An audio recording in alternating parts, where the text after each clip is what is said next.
now. Finn Boylan, the Wicklow documentary maker, has rejoined us because he was in before talking about this documentary he was making in Ukraine. Morning, Finn. You got back anyway? Yeah, one piece. Still sucking diesel. Still here. So when did you arrive? Weekend, wasn't it? Over the weekend, yeah. So I've just still readjusting now to a new type of routine. Right. Yeah. How long were you in Ukraine this time? 30 days. Right. 30 days. So, yeah, mostly in the Donbass or in the Zaporizhia axis on the south. So it's the middle of the counter-offensive right now, so Ukraine is really pushing to try and reconquer land that it lost in the beginning of the war with all the Western weaponry that has arrived recently. But it's tough going for them. The Russians have had a year to set defences, and they've learned from their mistake in the Kharkiv Oblast counter-offensive last September, when Ukraine took swaths of territory very quickly. So the Russians have learned from their mistakes and have built huge defensive lines and hundreds of thousands of landmines. So yeah, it's very tough going for the Ukrainians at the moment. Lots of casualties. Okay, and remind us, because you were in the last time, maybe people didn't hear you, whatever, making this documentary, what's it about? It's basically chronicling the Irish humanitarian experience in Ukraine. As I told you before on the show, I arrived in, I've been coming and going from Ukraine since the very start. I've been in country about 7 months throughout the war, but I arrived on March 12th, 2022, 3 weeks into the war, and discovered some Irish humanitarians early on, and have basically been chronicling their experience and trying to document all the Irish experiences in Ukraine and put them all together in a format that showcases the spirit of an Irish volunteer in Ukraine. So that's basically the format for the documentary. But it's still ongoing. Still, since I spoke to you last time, I got a co-producer on board, Emer Durkin from West Front Studios, and now we're trying to get it together to make a pitch for Screen Ireland, and hopefully we only get one bite at the apple, so trying to get everything in order, the script in line, and the teasers ready to go, and hopefully we can get some proper funding to finish it. Are there many humanitarian Irish over there? There's I wouldn't know the exact number, but I've come across maybe 6 or 7 Irish people over there, all involved in various forms. One Irish firefighter who I've been kind of following since the beginning. He's a Tipperary fireman from Clonmel. Andrew Last is his name. And but basically he's one of the men I met early on out there. He's an EMT and a fireman. Wife's actually Ukrainian, so he's very committed to the war.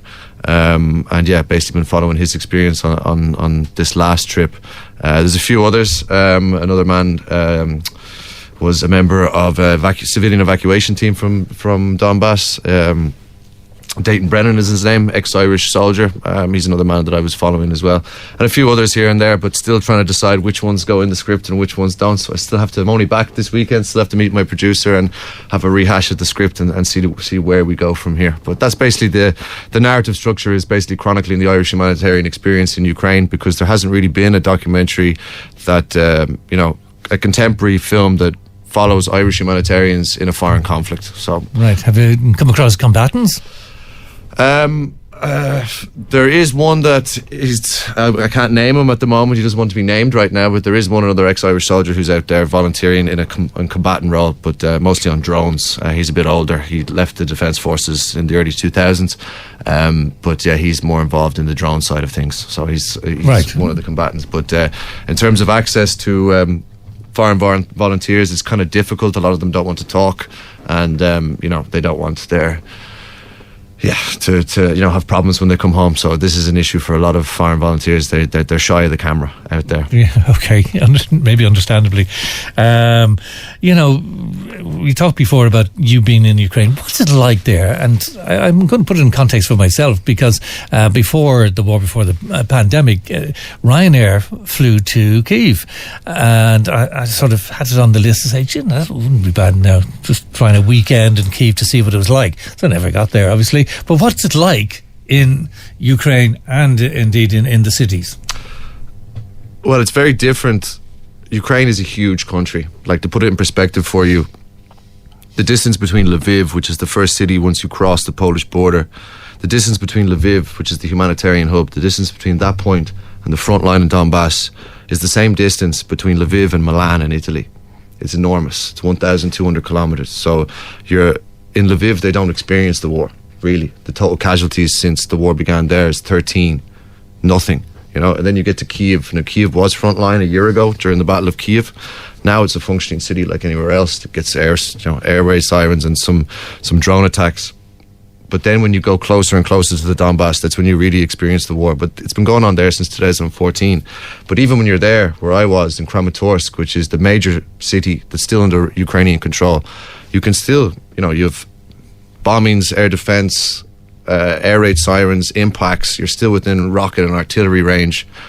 It's very loud, but still you can get up and go to the supermarket. You can still go get a coffee. You can still go, get a cake in a cafe and sit down and have some kind of normal experience.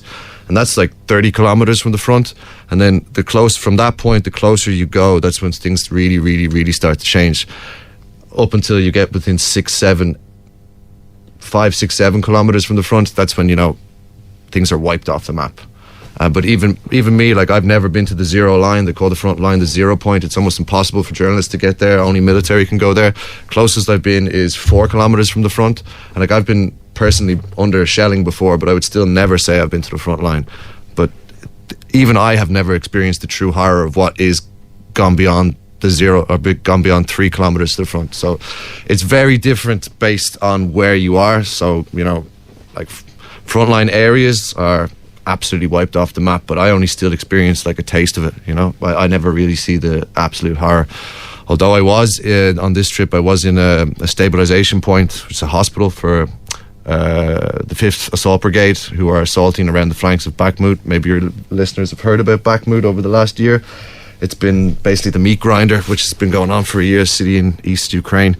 And the Ukrainians lost the city in May, but now during this counter-offensive, they're flanking around the sides, they're assaulting. And I was at the stabilisation point for the 5th Assault Brigade. I was there for 24 hours, and they can only move the casualties at night. So at midnight, all the casualties started to come in, and in the space of 5 hours, just this one company, 5 dead, 3 on arrival, 30 wounded, 10 guys who are going to lose their legs, and half of them to mines. So this is just one company on one axis on a front that's over 1,200 kilometres long. So it gives you an idea of the sheer scale of losses that are happening there right now. So that was probably where I felt the war the most, to see these young guys coming in. And most of these soldiers, they're born in the year 2000 or more, like 99, 2000, 2001. It's just unbelievable to see 22-year-old guys coming in so young and being asked to sacrifice so much. It's unbelievable. And you have guys my age, like 30, 31, who are like the commanders, and they're looked to as like the dads, and they have so much responsibilities on their shoulders. And it's like scenes out of movies, World War II movies that you see, the stoic commander taking all of the pain and suffering on his shoulders and keeping his men in order and keeping them calm. And yeah, it's just like stuff you see in a movie. It's unbelievable. But that's probably the closest that I ever got to seeing what it really looks like. And I was 4 kilometers away from the front at the stabilization point. Yeah. You said you went to, you can go to a supermarket or coffee shops or something like that. What do people talk about? Well, I mean, obviously I don't speak Russian or Ukrainian, so I only have a few words that I can use. But everyone's like watching the news or checking out what's going on Telegram or seeing other aspects of the front. But at the same time, people are just trying to get on with their lives, I mean, do people go to work? And yeah, of course. You got the bus drivers going around, you got taxi drivers going around, and this is what I say, like, pubs sort of thing? Well, alcohol is illegal in Donbass at the moment. Oh, is it? It's banned. Alcohol is banned. You have to be in the Kyiv or in the central aspects, and I totally understand it, because how many rebellions did we have in Ireland that ended up more of a piss up and a riot than a rebellion? I can name Robert Emmett's rebellion on Thomas Street to name one. But yeah, alcohol is banned in Donbass at the moment. But most people are drinking coffees. But like, life goes on. Like, I mean, remember what Corona was like here? We got used to it. Everybody human beings are incredibly adaptive species. It's why we've conquered the world. And war is no different. You get used to it. Even I get used to it. The sound of air raid sirens every night in Kramatorsk. We'd have S-300, which are normally used to shoot down airplane impacts on the city. And, I see a flash in the corner of my eye, and I know now to count. And sound travels at about 340 kilometers an hour. So you count 1, 2, 3, 4, 5. Okay, that's 4. That's 2.5 kilometers away. It's like thunder. It's just to get used to it. It's just humans are incredibly adaptive. So that's kind of, life goes on out there. You know, bus drivers go to do their job, taxi drivers do their work, the shop assistants pack your bags. You know, there's still hotels out there for volunteers. Life goes on. They still try to maintain some semblance of normality. But then, as I said, you go, that's 25 kilometres from the front, this city. Then you go a few kilometres east, and you know, then there's nothing. There's absolutely nothing. You know, and it all gets disputed as regards whether that piece of land should be in whatever jurisdiction or whatever. So how do you see this ending? Unfortunately, Ukraine is a victim of its geography. I mean, the political landscape as it is today, the geopolitical realities are hard to ignore. You're either a victim or a benefactor of your geography. And right now, Ukraine is a victim of its geography. It's stuck in between two opposing worldviews, East and West. So those fundamentals are not going to be resolved anytime soon. But how do I see this ending in the short term? Putin wants the Donbass region. He's about 80% of the way taken it. It's only Kramatorsk, the city I was in, and Sloviansk, which is the sister city next to it. Once he conquers those two, he will have complete control of the Donbass, which has been his stated goal of his special military operation. And he also has the land bridge to Crimea. So if he holds this counter-offensive that the Ukrainians are launching in the south, which their aim is to cut that land bridge to Crimea and separate Crimea directly from Russia via the land bridge. If they hold that and he manages to take Donbass, he will be able to turn around and sell this victory to the Russian public as, hey, I've liberated Donbass, I've liberated the Russian-speaking areas of Donbass, we have control, and we have our land bridge to Crimea. He'll be able to turn around and sell that, and then he'll probably sow for a ceasefire and peace with the West, and I think the West would go for it. The Ukrainians won't. Absolutely not. They'll fight to the end. They want to go on until they liberate it all. They take back all their territory. But unfortunately, every single shot that's being fired right now is coming from the West via Ukrainian arms. But that can't go on. The West don't have the appetite for it. The Ukrainians have the appetite. They're paying in blood and sweat and bodies of the next generation. We're just paying for it in terms of our price of fuel, price of bread. But that's already not too high of a price for the West to pay in a lot of populations. So if Putin takes all the Donbass and maintains the land bridge, he can sell that to the West. The West will take it, and then they might turn around to Zelensky and say, hey, look, take that deal. But that will only be a short-term thing. It could be a ceasefire for 8 to 10 years, and there'll be another round, because, as I said, the fundamental issues of the conflict are not resolved. Ukraine is a victim of its geography, stuck between two opposing worldviews, East and West, and as long as that is the case, you know, we could be looking at indefinite conflict there for a generation. Finland are between the two? Yeah, well, Finland, Stalin learned his lesson with Finland in the Winter War in 1939. He thought he'd run right through Finland. He invaded with 1 million men and 50,000 tanks, and a ragtag Finnish army on skis destroyed them. And this has maintained Finland's neutrality. And that's the thing with neutrality. You know, neutrality and defence don't exist independent of each other. They're fundamentally interconnected. You cannot be neutral without taking responsibility for your defence. And, you know, Finland and Switzerland both know this. They take full responsibility for their defence, and they know nobody will mess with them. Finland has not been invaded by the Russians ever since because of the lessons they learned by trying it the first time. Switzerland didn't avoid being occupied during 2 world wars because they didn't take responsibility. They took full responsibility. They were in the middle of Europe between Mussolini and Hitler. But they managed to avoid occupation because, you know, they're armed to the teeth. They're the most armed country in Europe. Every single man has to do military service, and when he's discharged, he gets to keep his service weapon. So if there's 3 generations in one household, you have 3 weapons in that household. So these two countries both take full responsibility for their defence and therefore can maintain their neutrality. Ireland, for example, doesn't maintain responsibility for its defence. We don't have an air force. Russian long-range strategic bombers come into our airspace regularly. We have a long-standing secret deal with the Royal Air Force to protect our skies because we can't do it. We can't field the Navy. We've got 13 ships. Can't put half of them to sea. The Russians were doing military exercises in Irish economic waters in January before the war. The Navy didn't stop them. It was Cork fishermen that went out there and moved them off. So we don't take responsibility for our defence, unlike the Finnish or the Swiss.